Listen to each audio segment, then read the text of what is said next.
Science is one thing that is always advancing.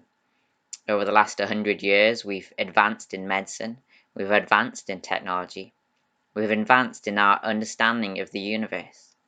And as science advances, we've left many unscientific beliefs behind. For example, we've left behind the flat earth theory, and we've left behind the idea that witches are to be blamed for 99% of natural disasters. If you hold to such beliefs, you'll probably be regarded as ignorant or just plain strange. If you don't advance with science, science will, and the rest of us will leave you behind. But does belief in God belong in this group of unscientific ideas? Should Christians' beliefs be left behind and regarded as fantasy and myth? Well, to answer this question, I'd like to look at three things: the look of creation, the laws of creation, and the lover of creation. So firstly, the look of creation. Now, we now understand more about the world around us than ever before. Huge telescopes have helped us understand the universe. Microscopes and such things have enabled us to map DNA and examine cells. Chemistry has moved on from simply wearing a pair of goggles and stirring two things together. We can now not only name every element, we know each element's atomic structure, we can predict in advance when it might explode. There's no need to get your white coat dirty anymore. We can predict when explosions will take place. Good science is about looking at the world around us and then learning from what we find. So what do we find when we look at the world? Well, if you look through a telescope, we see a massive universe that had to be made by something big or someone big and powerful. If you look through a microscope at atoms and cells, we learn that the world has to be made by someone very wise and very clever. If we do simple experiments, we make mistakes, and there are often lots of explosions. So for the universe that we live in to be perfectly designed, then the universe must have had to have a brilliant designer behind it. Otherwise, gases would always be exploding, and planets would be crashing into each other. Good science is about looking at the world around us and then learning from what we see. And that's why some of history's greatest scientists have been Christians. They've looked at the world around them and they've concluded that a great, wise, and powerful God is behind it.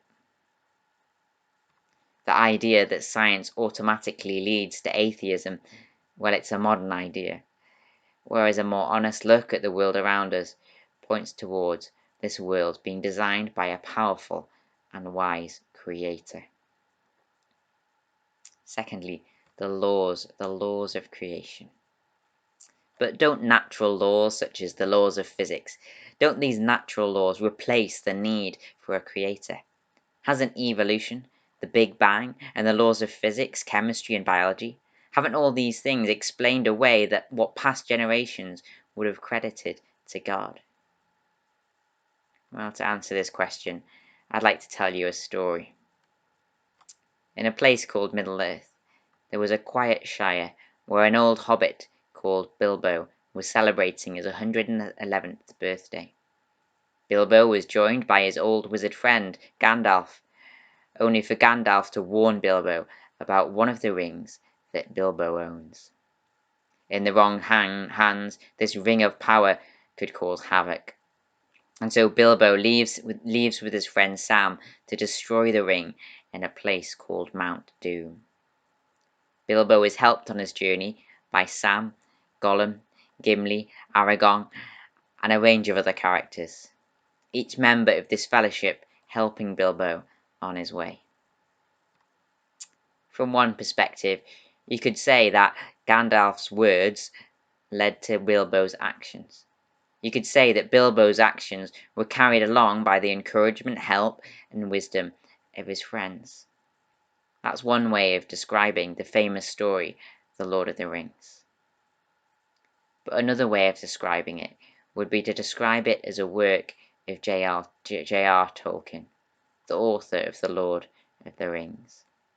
In reality, Tolkien wrote Gandalf's words into the script, and it was Tolkien who wrote each of Bilbo's friends into each scene.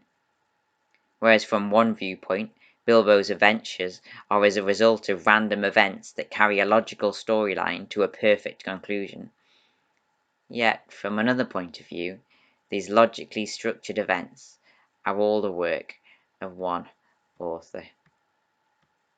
In much the same way, the world around us can be understood through the sciences of physics, chemistry, and biology. However, these natural laws that make up these three sciences are actually the work of one divine author. Yes, you can explain and describe the world using science, but the design of the world, the inventiveness of the world, the wisdom behind each of these sciences, all of these point us to one author being behind them all. So where do we go from here? Well, lastly, the lover of creation. I don't know if you know, but you can buy a classic all-day breakfast in a single can. Yes, a single tin contains bacon, eggs, baked beans, sausages, and mushrooms. Pour out the contents of this can, and it basically looks like somebody has vomited the undigested contents of an English breakfast onto a plate. A tin can all-day breakfast is one random mush on a plate. Whereas a cooked breakfast, cooked by your spouse, parents, or best friend, a cooked breakfast cooked by someone typically has a more appetizing appearance. The eggs are cooked just the way you like them. The sausages are lined up parallel in rows. The bacon is either crispy or chewy based on the chef's knowledge of your personal preferences. The mushrooms, they're either notably absent or piled up to be enjoyed. A cooked breakfast cooked by someone who loves you has a characteristic appearance, whereas a cooked breakfast from a tin can, well, it resembles a pile of vomit. When you look at the world around you, what do you see? Fruit that pleases the eyes, sights that dazzle the eyes, smells that attract us, sounds that can be placed next to each other and turned into a beautiful song. Did the universe just randomly vomit up such an earth? Is the world that we live in no more than the ingredients of physics, biology, and chemistry combined? Is human pleasure no more than the product of chemicals called hormones and endorphins? Or behind the world, is there a creator who loves us very much? A famous Christian called Paul answered such questions in the following way. Reading from the book of Acts in the Bible, Paul says, God himself gives everyone life and breath and everything else. From one man he created all the nations, that they should inhabit the whole earth.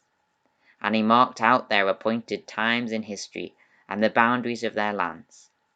God did this so that they would seek him and perhaps reach out for him and find him, though he, that is God, is not far from any one of us.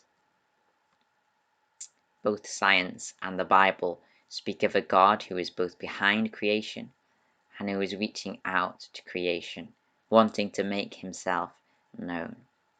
God is actually reaching out to you and to me. No more in history was the reaching out of God more clearly seen than in the life of God's Son, Jesus Christ. For God sent his own Son into the world so that we might get to know the God of creation for ourselves. As it says in 1 Timothy chapter 2 verse 5, for there is one God and one mediator between man and God, the man Jesus Christ. If you want to know the God behind creation, Jesus Christ is the place where you need to begin.